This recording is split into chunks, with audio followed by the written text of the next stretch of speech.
Hi, everyone. Welcome to this week's edition of the Pinniped Community Meeting. Today's date is June 3rd, 2021. It's the first meeting of June.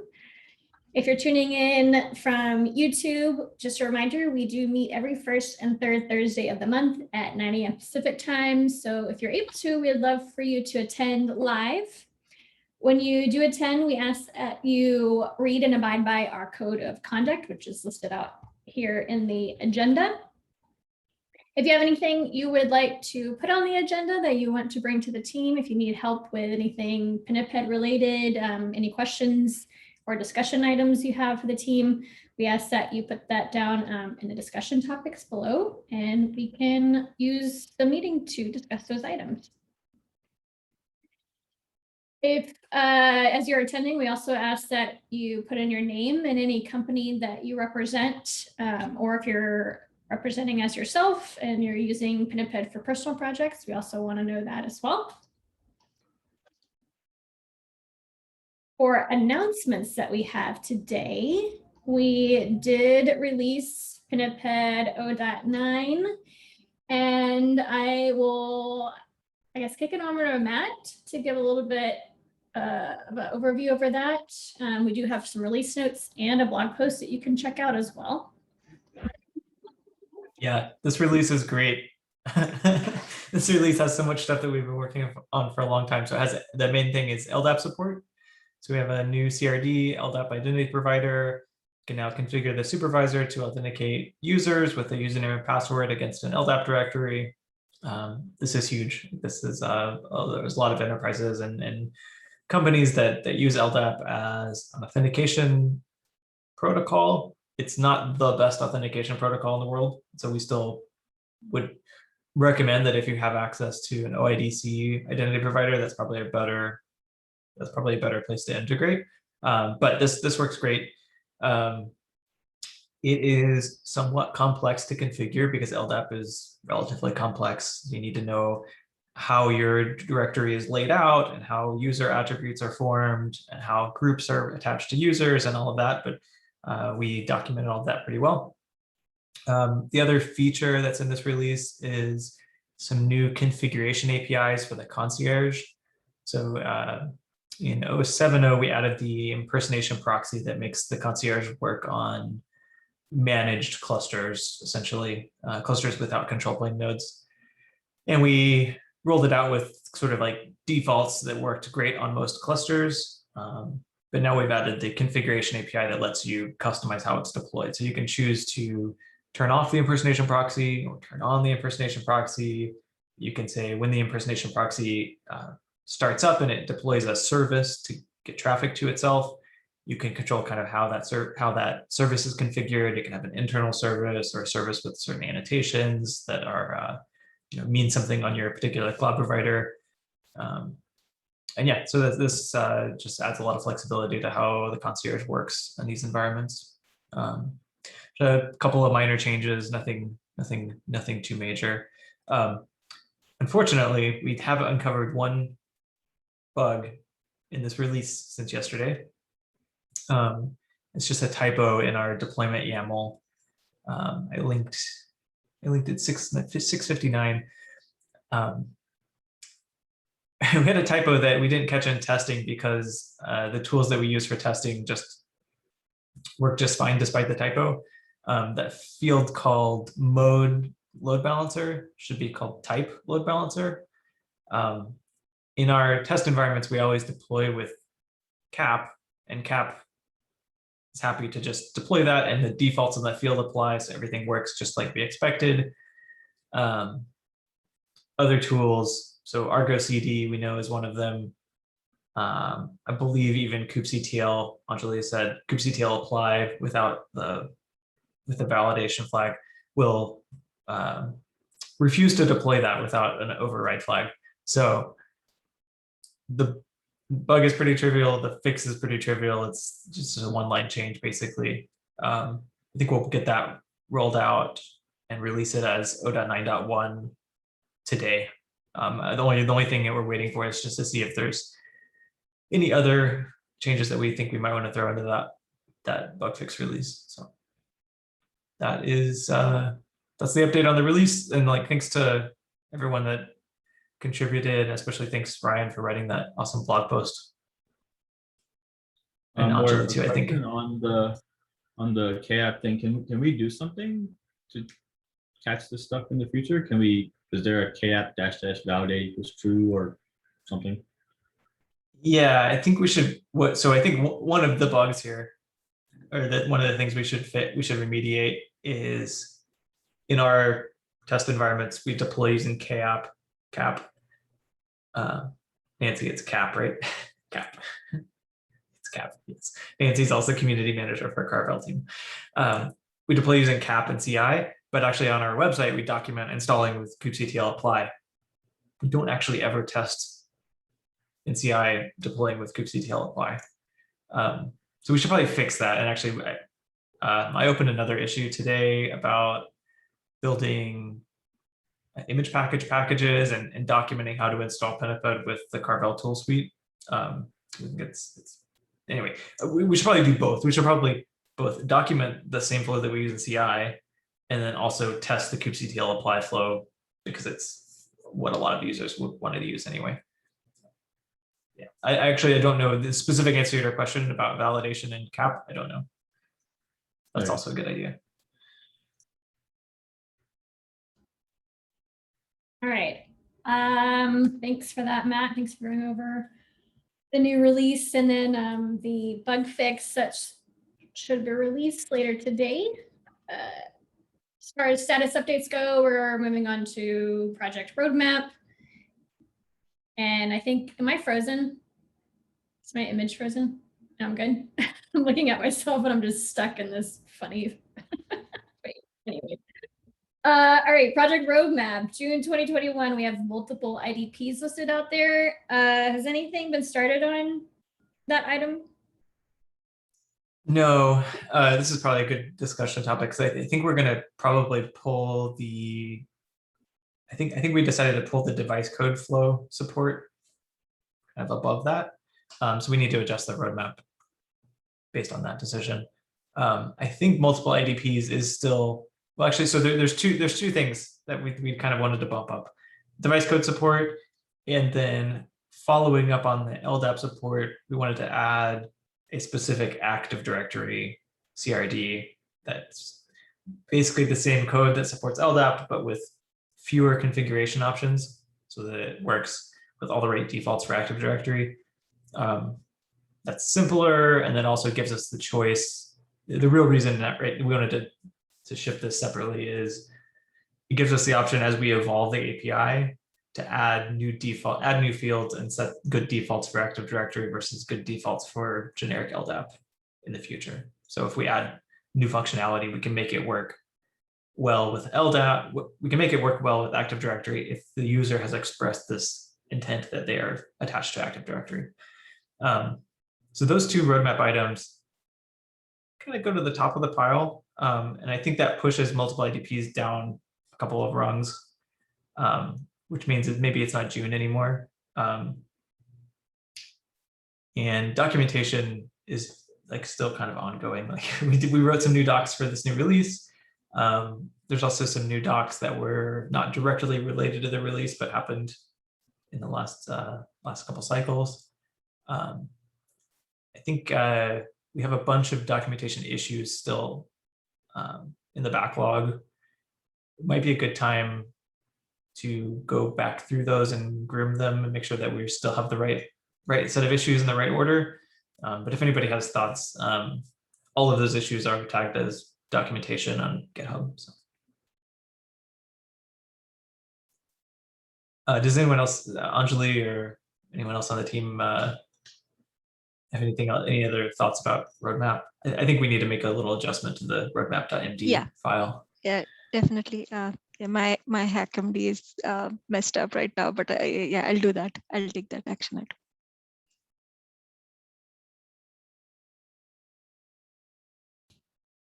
Okay, thank you for that. And it looks like I was going to move on to device code flow versus alternatives as far as from previous meeting, but it sounds like we just discuss that. That's going to be moved above the multiple IDPs and added to the project roadmap. Is that correct? Or is there anything further you want to discuss from the previous meeting? A little, like a small update. We did make a decision that it's worth doing some exploratory development and actually try to build device code support into Faucite, the library that we're using. So we're going to spend I'll probably spend the rest of today and tomorrow researching that. And assuming that goes well, we'll probably go ahead and build device code support according to the RFC, kind of the real protocol. If it doesn't go well, if we figure out like, oh, it's actually really hard to do in Faucite for some reason that we don't know yet, then our backup plan is to build the flow that Concierge uses in its CLI, basically. I think that's what we kind of agreed was our second choice. That flow, I think we talked about in the last meeting. It's secure, pretty convenient. It's slightly less convenient than device code flow support, but it's also probably easier to build. So I think in general, we decided we're willing to do extra development work to get that extra little bit of user experience in the login flow, even if it's a little more code, a little more time to build.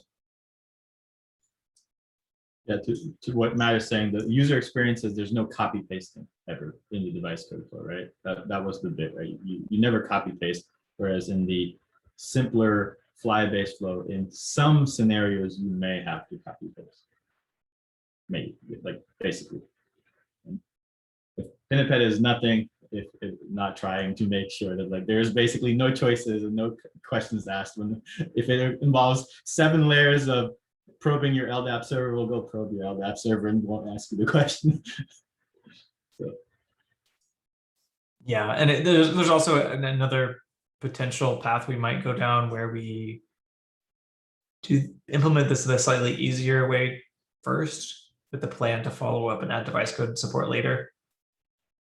Obviously, that in the end makes a lot more work. So I think we won't do that unless, well, if we do end up doing things the way that Concierge did them, the sort of the non-standard way, doesn't mean that we're forever shut out of doing them again and building the device code flow later. So that's always an option. But yeah, hopefully we'll know more by next week. So right now we have issues filed for I think it's the link there. We have issues filed for device code support in the supervisor as a server and device code support in the CLI as a client. And I'm going to hopefully prototype those this week, and we'll have enough information to understand the scope for to really get started in earnest and build the production stuff next week. I did have one other issue I thought might be good to discuss. I'm sorry, I didn't link it. Let me link it really quick. This came up with Andrew yesterday.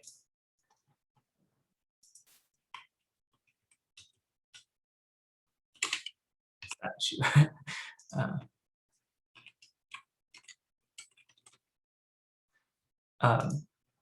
We currently distribute Pinniped in a few ways. So we distribute the container image for the server, which is currently just like one big image that includes the concierge and the supervisor and this local user authenticator that we use mainly for testing.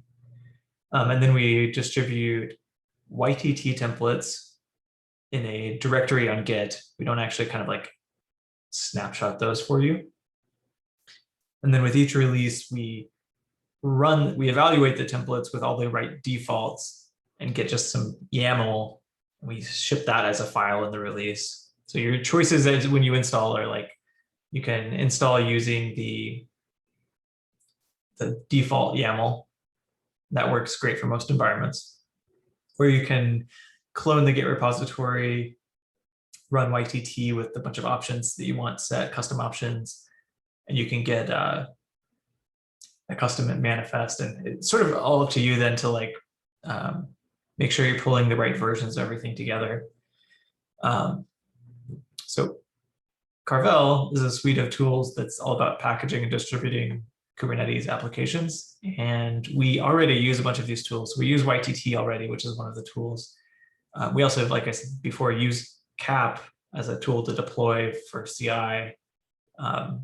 This story is about using the rest of the tools and using them all in a coherent way. So we can distribute an image package bundle, which is a collection of then all of our templates and everything nicely packaged up, so you can reference it with an immutable hash and you can know exactly what you're getting is what we released. So I know Andrew and Ben, you all were interested in doing similar work to package Pinniped downstream. I'm hoping we can get these things aligned so that we do the work once. So, let me know if there's anything. Let me know if you want to pitch in on this issue. That would be totally fine, or we can pair together on it or whatever. Sure, yeah, we can reach out over Slack. I just wanted to validate one thing. I currently have an assumption that those YTT parameters are part of y'all's stable API, and so you wouldn't make any breaking changes to the YTT parameters. Is that a valid assumption? No, that is not a valid assumption. That is an awful assumption. It's a little bit of a dangerous assumption. I don't think we have broken them yet. I would say the thing we actually really support right now, and this is the thing that we test and can actually say we support, is the default YAML that's pre-rendered, and upgrading from one version to the next of that. We should probably, yeah, that sounds good. I wouldn't say it's an awful assumption though. Like we kept it stable when I was on the team, but Matt, I think that makes sense. Yeah, I'm just worried like we don't read. Sorry, go ahead, Mark. Oh, it's okay. Yeah, I'm just worried that like we don't have, for example, upgrade tests that might switch you from one set of custom parameters to a new set of custom parameters, to just understand that it works. I think it works. It should work just fine. And we haven't, like you said, I don't think we have really broken that contract. But because we don't test it, I would not say that we really support it yet.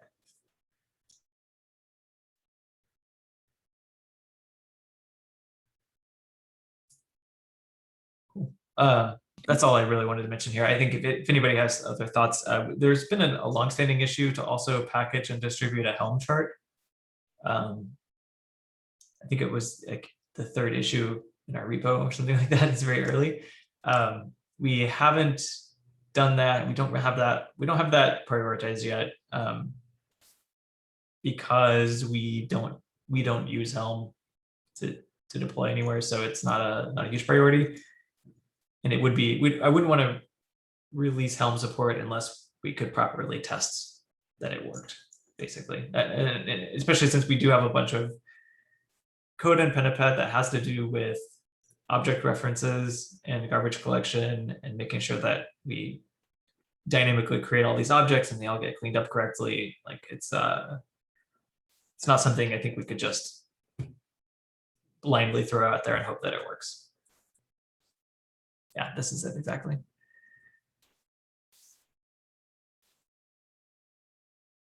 Anyway, I just wanted to mention that if anybody is passionate about that and wants to do the work and get it set up and help write the tests, the issue is there. It's a valid issue.